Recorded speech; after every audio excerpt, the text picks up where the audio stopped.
하나님께서 우리에게 주신 말씀은 누가복음 10장 30절부터 37절까지의 말씀입니다. 우리가 함께 이 말씀을 받들어 읽겠습니다. 예수께서 대답하셨다. 어떤 사람이 예루살렘에서 여리고로 내려가다가 강도들을 만났다. 강도들이 그 옷을 벗기고 때려서 거의 죽게 된 채로 내버려 두고 갔다. 마침 어떤 제사장이 그 길로 내려가다가 그 사람을 보고 피하여 지나갔다. 이와 같이 레위 사람도 그곳에 이르러 그 사람을 보고 피하여 지나갔다. 그러나 어떤 사마리아 사람은 길을 가다가 그 사람이 있는 곳에 이르러 그를 보고 측은한 마음이 들어서 가까이 가서 그 상처에 올리브 기름과 포도주를 붓고 싸맨 다음에 자기 짐승에 태워서 여관으로 데리고 가서 돌보아 주었다.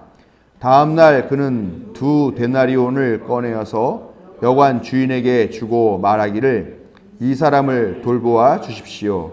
비용이 더 들면 내가 돌아오는 길에 갚겠습니다 하였다. 너는 이 3사람 가운데서 누가 강도 만난 사람에게 이웃이 되어 주었다고 생각하느냐? 그가 대답하였다.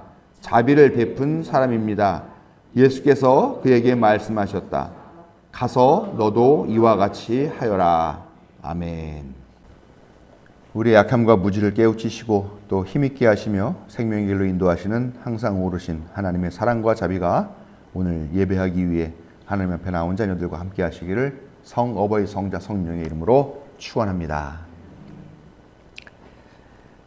예수님께서 부활 승천하신 후 약 300년 정도가 지났을 때 기독교는 로마 제국의 국교가 됩니다.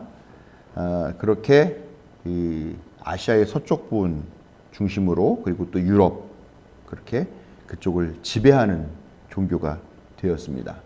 기독교는 사실 종교만 지배한 것이 아니라 세속 세계까지 지배하죠. 그래서 황제까지도 쥐락펴락하는 정도의 그런 교황의 능력을 갖게 됩니다. 그렇게 교회와 종교와 세계를 지배하면서 거친 시기가 소위 말하는 중세시대 암흑기라고 하는 때죠. 이때까지 서쪽은 로마 가톨릭이 중심이 되어서 그 다음에 동쪽 이 러시아, 그리스, 시리아, 또 이쪽 무슨 스탄이라고 하는 그런 쪽 나라들 쪽도 쪽은 동방정교회라고 하는 기독교가 지배를 하면서 이 두 교회가 다 가르치는 게 있죠. 인간이 죄를 지었다, 원죄가 있다, 태어나면서부터 죄인이다. 그렇게 타락한 존재이기 때문에 이 죄값을 지으려면 어떻게 해야 되냐? 목숨으로 대신해야 되는데 하나님께 지은 죄이기 때문에 너무 크기 때문에 인간이 감당할 수 없는 죄다. 그래서 하나님께서 은혜롭게 우리를 속죄해 주시려는 계획을 세우시고 독생자이신 예수 그리스도를 인간의 모습으로 이 세상에 보내주셔서 그 예수님이 하나님이신 예수님이 십자가에 달려 죽으심으로 대속의 죽음을 죽으셨다. 그리고 부활하셨다. 이런 것들을 가르치게 되는데 이거를 우리가 교리라고 보통 얘기하죠. 여기에 여러 가지 교리의 논들이 들어가 있는데 이거를 우리가 지금 정통이라고 정통주의 신학이다라고 말하는 그런 것들이죠. 그렇게 그런 교리들이 그 중세 암흑 시기를 거쳐가지고 이제 16세기 정도, 14세기, 15세기 이때까지 계속 이어져 내려온다는 겁니다. 그런데 유럽에서 14세기에서 16세기에 특별한 운동이 하나 일어납니다. 아시는 분들도 있겠지만 문예 부흥 운동, 르네상스 운동이라는 것도 일어나게 됩니다.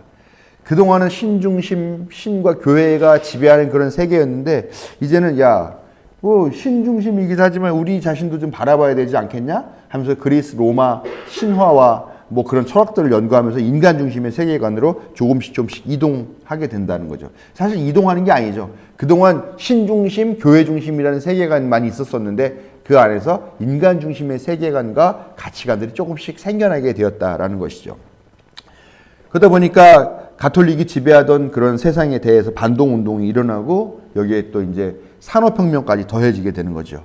그래서 세계는 일대 되게 혼란이기도 하지만 아주 급변하는 그런 격동의 시대를 맞이하게 된다라는 겁니다. 그때 종교적으로는 종교개혁운동이 일어나게 되는 거죠. 그리고 정치적으로는 시민운동이 일어나게 됩니다. 그래서 전제군주 왕정 시대는 이제 민주주의라고 하는 새로운 정치 체계에 대한 도전을 맞이하게 되면서 슬슬 이 왕정 체제들이 무너지고 민주주의 국가들이 하나둘씩 성립이 되는 그런 시점이 된다라는 것입니다. 이 르네상스 운동과 그 이후에 이 시기에 인간성은 인간이는 무엇인가, 인간의 주체성은 무엇인가에 대한 그런 고민을 하게 되면서 그동안은 하나님이 만든 인간, 하나님에 의해서 창조되어서 살아오는 그런 인간이라고 그렇게 종교에 매여 있는, 종교에 의해서 규정되는 그런 인간이었는데, 이제는 그런 인간이 아니라 우리 자신, 인간 자체에 대한 관심을 가져야 되겠다. 그런 관점을 만들어야 되겠다라고 하는 그런 운동이 되는 것이죠. 이런 시기에 신학도 인간에 대해서 관심을 갖게 됩니다. 그렇죠? 세상이 지금 바뀌고 있는데 신학 여전히 그냥 가서 뭐 중세시대 막 그런 교리, 정통교리라고 하는 것 갖고만 붙잡을 수만 있을 수가 없게 된 거죠. 그래서 신학도 인간에 대해서 관심을 갖게 되는데, 인간을 원죄를 가진 나면서부터 죄인이라고 하는 그런 관점이 아니라, 그런 관점도 있겠지만 그럼에도 불구하고 하나님께서 우리에게 이성이라는 것을 주셨다. 그래서 이성을 가진 인간이라는 그런 관점으로 새롭게 인간을 이해하게 되는 것입니다. 그러다 보니까 신학도 점점 그런 것들이 발전하면서 18세기, 19세기에 소위 자유주의 신학이라고 하는 것이 탄생하게 됩니다. 이제 자유주의 신학은 인간에 대한 관심들을 많이 갖고 있죠. 인간이 갖고 있는 이성, 또 인간이 했던 그런 경험들을 되게 중요하게 여기면서 그런 것들이 하나님께서 주신 선물이다. 이런 것들을 통해서 하나님을 추구해 나가는, 그러면서 하나님과 우리와의 관계가 어떤 것이다. 뭐 이렇게 이제 설정하는 그런 방식으로 풀어 나가는 것이 자유주의 신학입니다. 그리고 자유주의 신학은 성서도 달달달 외워야 되고 1.1획 틀린 것 없는 그런 경전이라고 하는 관점이 아니라 하나의 책이야. 그러니까 우리가 다른 역사의 기록물들을 연구하는 것과 똑같은 방법으로 역사 비평론, 뭐 문화 비평론, 무슨 양식 비평론 이런 것들 적용해서 성경을 봐야 돼라고 하는 그런 운동을 갖게 된다는 거죠. 그래서 그 안에서 뭐 역사적인 예수, 그러니까 그리스도로서의 예수뿐만이 아니라 역사를 살았던 하나의 인간으로서의 예수는 어떤 삶을 살았나, 뭐 그런 것을 추적하는 그런 역사적 예수 운동도 일어나게 되더라라는 겁니다. 그리고 종교적으로 뭐 죽어서 천국 가가지고 천당에 들어가고 뭐 또 가톨릭 때 종교 개혁 운동이 발전이 되기도 했던 그런 연옥설, 뭐 면죄부를 사가지고 그 동전을 넣는 소리에 뭐 천국으로 옮겨간다 이렇게 하는 어떤 그런 종교적인 또 피상적이거나 내세적인 그런 구원의 교리보다는 지금 이 땅에 살면서 우리가 어떤 윤리적이고 도덕적인 선택을 해야 할 것인가 하는 것들을 이 자유주의 신학은 많이 강조를 하였다라는 것이죠. 그렇기 때문에 하나님을 저 우주 어디 멀리에서 우리를 내려다보시고 지켜보시면서 필요할 때마다 개입해가지고 우리한테 뭐 기적도 내리고 뭐 천둥번개도 치고 막 하는 그런 분이 아니다. 그런 분이기보다는 오히려 우리 인간의 내면에 계시는 분이고 우리 역사의 흐름 안에서 그 역사를 이끌어 가시는 그 역사 속의 하나님, 우리 내면에서 만날 수 있는 하나님, 이런 관점으로 신에 대한 이해도 새롭게 하게 되는 그런 계기가 되었다라는 것입니다. 어때요? 자유주의 신학 꽤 매력적이지 않습니까? 예. 그런데 이 자유주의 신학이 의구심을 받게 되는 계기를 맞이하게 됩니다. 뭐냐면 바로 두 번의 세계 대전입니다. 1차 세계 대전에서 독일, 러시아, 프랑스, 오스트리아, 헝가리, 영국 사람들이 최소 1,500만 명이 죽고 2천만 명 이상이 부상당했다고 합니다. 그런데 그로부터 얼마 지나지도 않았는데 또 2차 세계 대전이 열리죠. 이 2차 세계 대전에서는 소련, 중국, 폴란드, 독일, 일본인 등 최소 6천만 명에서 8천만 명이 죽었다고 합니다. 그리고 이 중에 4,600만 명이 민간인이었다고 그래요. 그리고 이 4,600만 명의 민간인 중에 또 600만 명이 히틀러에 의해서 학살된 유태인이었다는 것이죠. 얼마나 충격적인 일입니까? 지금 이것저것 합치니까 지금 1억이라는 인구가 넘는 정도의 그런 사람들이 이 두 번의 세계 대전에 의해서 죽어나갔다는 거죠. 그리고 히틀러가 얼마나 악독하게 종족 살상이잖아요. 종족 청소라고 하는, 인종 청소라고 하는 그런 충격적인 사건을 벌였다는 거죠. 그러니까 사람들이 그거를 보고서 특히 하나님을 믿는 사람들이 보면서 큰 충격이 빠졌다는 거예요. 왜냐? 자유주의 신학에서 뭐라고 얘기했어요? 인간은 이성적이고 경험적이다. 윤리와 도덕을 강조한다. 역사를 움직이시는 게 하나님이시다. 인간의 내면에 하나님이 계시다. 그런데 사람들이 본 건 뭐 어떻습니까? 과연 이성적인 인간이 자기의 동족을 1억 명 가까이 이렇게 죽일 수가 있느냐? 하나님이 인간의 내면에 있다며. 근데 히틀러가 보여준 그 추악하고 그 악독한 그 내면에도 하나님이 계셨단 말이냐? 이런 질문들을 하지 않을 수 없게 됐다는 것이죠. 윤리와 도덕을 그렇게 강조했는데 과연 인간에게는 그 윤리와 도덕을 지켜낼 능력이나 정말 선한 의지가 있는가 하는 그런 질문 앞에 자유주의 신학이 서게 되었다는 겁니다. 그 대답을 할 수가 없었죠. 인간이 이성적이고 뭐 윤리 도덕이고 어쩌고 했는데 이 두 번의 세계대전에서 보여준 그 우리 자신, 인간 자신의 그 추악함과 그 악랄함을 보면서 절망할 수밖에 없죠. 그래서 이 질문에 대한 답변으로 다시 나타나는 게 뭐냐? 신정통주의 신학이라고 하는 신학입니다. 칼 바르트라고 하는 아주 걸출한 신학자가 이 과거에 있었던 그런 정통주의를 다시 조금 새롭게 재해석을 해내면서 근데 결론은 그거예요. 지금 우리 한국 사회 아니면 또 전 세계에 있는 교회들을 대부분 다 지배하고 있고 또 그 교회들을 움직이게 만드는 그런 방식의 그 틀을 만든 신학인데요. 똑같아요. 인간을 용서할 수 없는 큰 죄를 지은 죄인이고 하나님의 은혜로 독생자 예수를 통해서 대속되었다. 그런 교리로 다시 돌아간 거예요. 그래서 신정통주의라고 얘기를 하는 거죠. 인간은 어쩔 수 없는 죄인이에요. 스스로 선한 것을 선택할 능력도 없는 그런 존재입니다. 그리고 그런 고백을 하는 것이 올바른 신앙 고백이다라고 그렇게 이 신정통주의 신학은 가르치고 대부분의 교회가 그걸 수용해서 그렇게 오늘날도 대부분 교회에서 가르치고 있다는 것이죠. 즉 뭐냐? 신정통주의 신학의 관점에서 볼 때 인간은 선한 의지도 없고 스스로 뭘 할 수 있는 능력도 없기 때문에 규율이 있어야 돼요.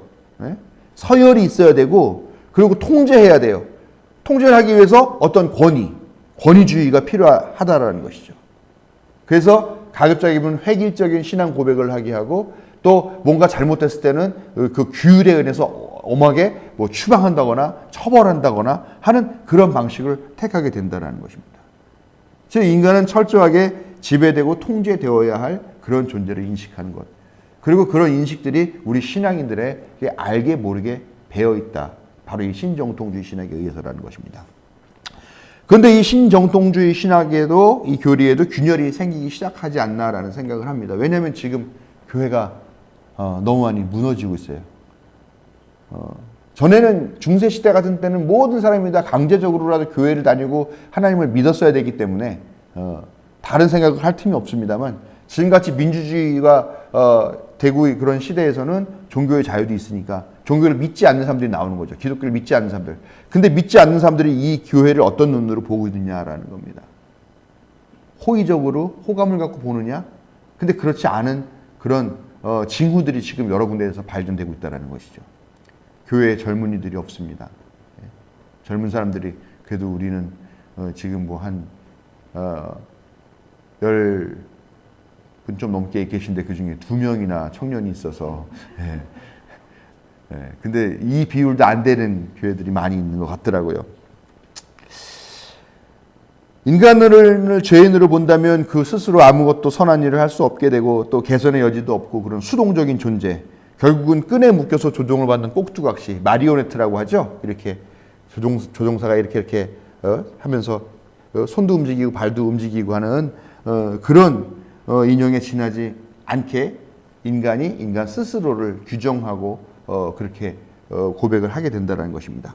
오직 하나님의 인도만이 절대적이고 거기에 대해 복종하는 것만이 우리가 유일하게 구원받을 수 있다라고 하는 그런 교리를 만들어낼 수밖에 없다라는 것입니다. 하지만 어떻습니까? 그 사이에 또 신자유주의 이후에 또 우리가 살아온 그 상황을 보면 우리의 이성이 더 깊어졌어요. 우리의 지식도 더 깊어졌고 우리의 윤리의식도 좀 더 확장이 된 그런 시대에 있었다는 것이죠. 왜냐? 그 사이에 우리는 여성의 인권도 존중하게 됐고 장애인의 인권도 존중하게 됐고 또 소수자들의 그런 소외됨도 또 돌아볼 줄 알게 되었다는 것입니다. 나만 잘 먹고 잘 살겠다는 그런 경쟁주의 심리도 많지만 그럼에도 불구하고 그 사이를 비집고 나오는 그런 우리의 아주 따뜻한 윤리의식들이 있더라라는 것이죠. 과학이 발전하고 생산성이 증가되고 하다 보니까 어쨌건 그 물자들과 그 과학의 발전들이 이 세상을 더 나은 세상으로 만들게 되었고 거기에 어떤 인간이 기여한 것들이 무엇이 있는가, 어떤 것들이 있는가 하는 것들에 대해서 이제 재평가를 또 받아야 되지 않겠느냐라고 하는 그런 것들이 다시 요구되고 있는 그런 시대에서 신정통주의도 또한 위기를 맞고 균열이 생겼다라는 것입니다. 근데 이런 질문들을 해보게 되는 거죠. 자유주의는 이미 한번 망했는데, 근데 이것을 또다시 과거 그 자유주의가 했던 그 실패로 다시 되돌아 가려고 하는 거냐? 이거 얼마나 어리석은 시도냐? 이런 질문을 할 수가 있죠. 왜 그런 어리석은 걸 반복해야 되느냐? 과연 인간은 무기력하고 수동적인, 그래서 신의 간섭과 처벌에 의한 통제가 필요한 그런 존재라는 그 설정은 맞느냐라는 질문도 할 수가 있는 거죠. 아니면은 인간은 자유로운 의지를 갖고 있고 하나님께서 선물로 주신 이 이성에 따라서 개선될 수 있는 그런 가능성이 존재일까라고 하는 그런 질문 앞에서 이제 또 신정통주의도 위기를 맞고 있는 상황이 되었다라는 것입니다. 오늘 우리가 읽은 말씀 너무나 잘 아는 말씀이죠. 아마 달달달 외우셨을 거예요. 그런데 선한 사마리아인의 비유. 저 오늘 읽으면서 약간 깜짝 놀랐어요. 처음 보는 게 있는 것 같아요. 나는 어떤 사람이 예루살렘에 내려가다가 강도를 만났다고 생각했는데 강도들을 만났네요. 떼강도를 만났다는 걸 오늘 이렇게 성경이 참 볼 때마다 새로운 것들이 나오는데, 아무튼 예수님께서 이 비유, 다 뭐 비유는 어떤 내용인지 말씀 안 드려도 다 잘 알죠. 근데 왜 예수님이 이 비유를 말씀하셨냐? 근데 예수님이 이 비유를 말씀하시면서 그 듣는 사람들은 어떤 생각을 했느냐? 우리가 옛날에 비유 공부할 때도 한번 말씀드렸던 것 같은데, 이 비유는 비유일 수가 없고 그냥 듣는 사람에 의하면 말도 안 되는 헛소리 개소리일 수밖에 없는 그런 비유였다라는 거예요. 왜냐? 그 당시에 제사장이나 아니면은 레위인은 하나님 말씀대로 철저하게 살아가는 그런 사람이었다라는 거죠. 그런 사람들이 어려움에 빠진 사람을 외면했어? 말도 안 돼. 그럴 일이 있을 수가 없어. 이렇게 생각했거나, 아니면 대제사장이나 레위인들은 제사를 지내야 되는 사람인데 그가 피를 만져서도 안 되고 죽음에 가까이에서도 안 되고 그렇게 되면 제사를 지낼 수가 없으니까.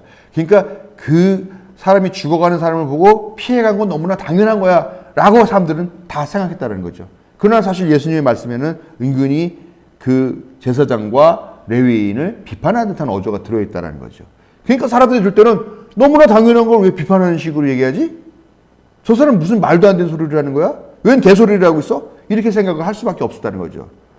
더 황당한 거 뭐냐? 사마리아인이 선하다는 겁니다. 그리고 사마리아인이 이웃이 되었다는 겁니다. 왜냐? 그 사람들은 상상할 수가 없어요. 사마리아인들은 날 때부터 인간 쓰레기이고 온갖 인종이 뒤섞여 있는 그런 인간 말종이고, 그들에게서는 선한 것도 나올 수 없고 그 사람들에게 자비를 찾을 수도 없고 그들에게 인간이야, 상종도 하지 말아야 짐승과 같은 그런 존재로 생각을 했었다는 거죠. 그런데 그런 사람이 와가지고 뭐 죽어가는 사람이 와서 자기 돈까지 드리고 올리브 기름 바르고 여관에다가 실어다 주고 나중에 올 테니까 더 드는 거 내가 지불하겠다 이렇게 한다? 이거는 말도 안 된다.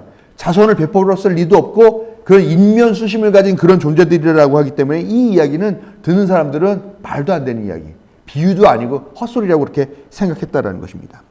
그런데 예수님은 그런 사마리아인을 모범적인 인물로 제시하면서 뭐라고 말씀하시냐? 가서 너도 이와 같이 하여라 라고 말씀하시더라라는 겁니다.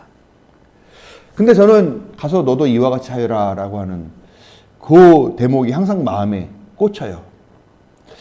왜 이런 말씀을 하셨을까? 그 듣고 있는 놈들 보면 다 그냥 그럴 리가 없어. 사마리아인이 그럴 리가 없어. 그건 인면수심 쓰레기야. 짐승 같은 놈들이야. 이렇게 듣고 있는 그 사람들에게 왜 너도 가서 이와 같이 하라라고 말씀하셨겠느냐라는 겁니다. 그 사람들이 그렇게 자기의 특권의식과 자기 교만한 마음들과 다른 사람을 차별하는 마음들과 그런 선입견들과 하는 그런 마음이 있는 그런 인간들이었지만 그들도 할 수 있기 때문에 또 해야 하기 때문에 그렇게 말씀을 하신 거라는 거죠. 그들은 그런 요구를 받아야 됐고 또 받아 마땅하고 또 그 요구대로 할 수 있었던 사람이다. 즉 인간이 갖고 있는 선입견과 울타리를 깨고 선행을 실천하라고 하는 이 명령을 그 사람들은 받을 수 있는 그런 가능성이 있는 그런 모습으로 긍정적으로 이 인간들을 보시고 계신다는 것을 이 아주 짧은 구절에서 우리가 알 수 있다는 것입니다. 못하면 시키겠어요? 말도 안 되고 불가능하다면 예수님도 말씀하지 않으셨겠죠. 성서는 하나님이 인간을 되게 긍정적으로 보시는 그런 부분을 담고 있어요. 그런데 또 반대 부분도 담고 있어요. 뭐냐? 인간은 어쩔 수 없는 놈들이야. 죄만 짓는 그런 아주 쓰레기 같은 놈이야. 부정적인 놈들이야. 이놈들은 가능성이 없어. 그러니까 다 때려 죽여버려야 돼. 물에다가 수장시켜버려야 되고 유황불로 다 태워 죽여버려야 돼. 이렇게 보시는 그런 관점도, 이렇게 두 가지의 관점을도 분명히 증언을 하고 있다는 것입니다. 에녹이나 노아 같은 사람은 당대에 보기 드문 아주 의로운 사람이라고 해서 에녹 같은 사람은 그냥 죽지 않은 채로 하늘에 들려 올렸다. 뭐 이런 이야기도 있죠. 그렇지만 또 온갖 악행을 저지르는 사람들 있잖아요. 뭐 역사 보면 아비멜렉 같은 사람들은 자기의 형제들 70명을 다 때려 죽이고 자기가 왕이 되려고 하는 그런 사람도 등장하더라라는 겁니다. 그런데요, 이렇게 인간이 두 가지 면도 있고 하지만 하나님은 어쨌건 인간에 대한 사랑을 포기하지 않으셨다라는 겁니다. 왜 포기하지 않으셨느냐?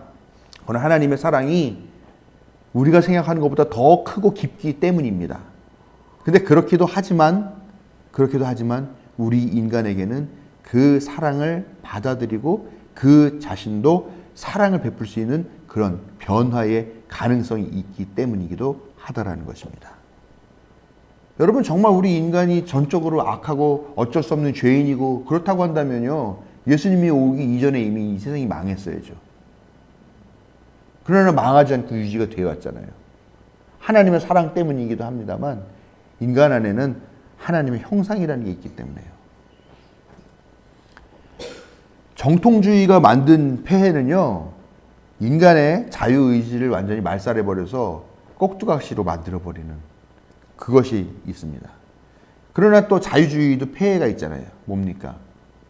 인간을 너무 방종하게 만들었고 인간이 무슨 정말 대단한 것처럼 교만하게 만들어버리는 그런 폐해가 있었다는 겁니다.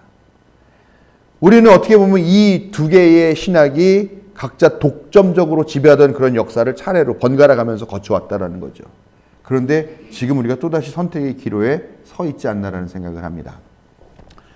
물론 지금도 보면 여전히 어리석은 통치자들과 그의 부하 내동하는 그런 사람들에 의해서 이 세계 인류가 도탄에 빠져가지고 신음하고 있습니다. 전쟁과 갈등의 소식이 끊이지 않고 있어요. 이런 큰 이야기뿐만이 아니라 매일매일 뉴스를 틀어보면 어떤 이야기들이 나옵니까? 누가 누구를 찔러 죽였고 누가 누구를 가가지고 살인을 했고 누가 누구를 죽여가지고 토막 살인을 했고 또 누가 누구를 가서 성폭행을 했고 이런 뉴스들 끊임없이 반복되고 있잖아요. 그런데요, 저는 요즘 그 SNS가 발달된 게 참 좋은 부분도 있더라는 거예요. 묻혀질 뻔한 그런 미담들도 소개되는 채널로 이용이 되고 있다는 거죠. 뉴스는 항상 자극적인 이야기들이 더 많이 나온다는 거죠. 죽이고 때리고 부시고 하는 그런 얘기. 그렇기 때문에 세상에서는 얼마나 따뜻한 일들이 있는지에 대해서는 별로 알려지지 않은데 이 SNS 보면은 뭐 그런 얘기가 많아요. 누가 물에 빠져가지고 막 이러고 있는데 어떤 사람이 앞뒤도 안 돌아보고 그냥 바로 물에 들어가가지고 그 사람을 구조해줬다. 뭐 이런 이야기. 뭐 누가 어떤 사람이 노숙자가 왔는데 그 사람을 데리고 들어와서 밥을 사줬다. 또 배가 실직을 해가지고 아이를 안고 어떻게 배가 고팠는데 식당에 들어서 제가 지금 실직했습니다. 저 밥 한 끼만 주시면 나중에 꼭 보답하겠습니다. 그랬더니 아유 와서 먹으라고, 아이랑 같이 먹으라고. 그러면서 밥을 대접해주는 그런 식당 주인의 이야기, 그런 이야기들이 정말 많고 그런 이야기들이 SNS를 통해서 우리에게 전해지는데 그런 이름이 알려져 있지 않은 사람들이 많죠. 자기 몸을 던져서 이웃을 구하는 사람, 작은 것이지만 이웃과 나누는 사람, 또 불의한 것들에 굴하지 않고 저항하는 사람들, 그런 이름이 알려지지 않은 수많은 사람들의 이야기가 들려지고 그런 이야기들이 어떻게 보면 절망하고 실망하고 좌절하고 있는 우리의 마음을 따뜻하게 해주더라라는 겁니다. 그렇기 때문에 우리는 뭐 양자택일, 이거 아니냐, 이거냐, 저거냐, 둘 중에 하나를 골라라. 이것이 좋은 것이냐, 뭐 어떤 것이 악한 것이냐. 그렇게 하는 양자택일의 구도에서 이제는 벗어나서 양쪽에 갖고 있는 것들 중에서 좋은 것과 옳은 것과 선한 것들을 선별해서 선택하는 그런 신앙생활을 해야 될 때가 됐다는 것이죠. 그게 바로 지혜죠. 그것이 바로 하나님께서 우리에게 요구하시는 것. 지금 우리가 사는 이 시대 자체가 흑백 논리나 양자택일의 그런 이원론 자체를 거부하는 그런 다원적인 시대가 됐다라는 것입니다. 그 무엇보다도 우리는 하나님이 우리를 긍정하신다는 것을 의심하지 말아야 될 줄로 믿습니다. 그리고 그 믿음이 세상을 바꾸는 힘이라는 것을 우리는 이웃들의 선행으로 마음이 따뜻해지는 경험을 통해서 이미 잘 알고 있습니다. 그렇지만 여전히 죄의 실체가 있고 또 엄청난 파괴력을 갖고 있다는 것, 그리고 우리 안에도 분명 죄의 본성이 있다는 것을 부정하거나 외면해서도 안 될 것입니다. 하나님은 우리에게 이성이라는 선물과 더불어서 하나님의 은혜라고 하는 선물을 주셨습니다. 이 은혜 가운데에서 우리에게 주어진 이성을 올바르게 사용하는 것, 그것이 바로 하나님께서 우리에게 요구하신 것, 하나님 나라를 위한 필수적인 동력이 되는 것입니다. 하나님의 은혜를 강조하다가 우리가 너무 수동적이 되어서도 안 되겠고요. 우리가 갖고 있는 이성을 너무 강조하다가 하나님이고 뭐고 우리가 제일 잘났다라고 하는 그런 교만에 빠져서도 안 된다라는 것입니다. 하나님은 오늘 말씀을 통해서 우리에게 이런 말씀을 하고 계신 거죠. 가서 선한 일을 해라. 민족, 인종, 성별, 종교 등등의 차이와 차별, 선입견과 편견을 깨뜨리고 이웃이 되라. 이웃이 되는 것은 너희가 할 수 있는 것이니까 내가 명령한다. 너희는 바로 그런 존재다. 그런 능력이 있다. 그런 가능성이 있다. 그렇게 할 수 있다. 왜냐? 너희는 하나님의 형상 따라 지음받은 하나님의 자녀이기 때문이다.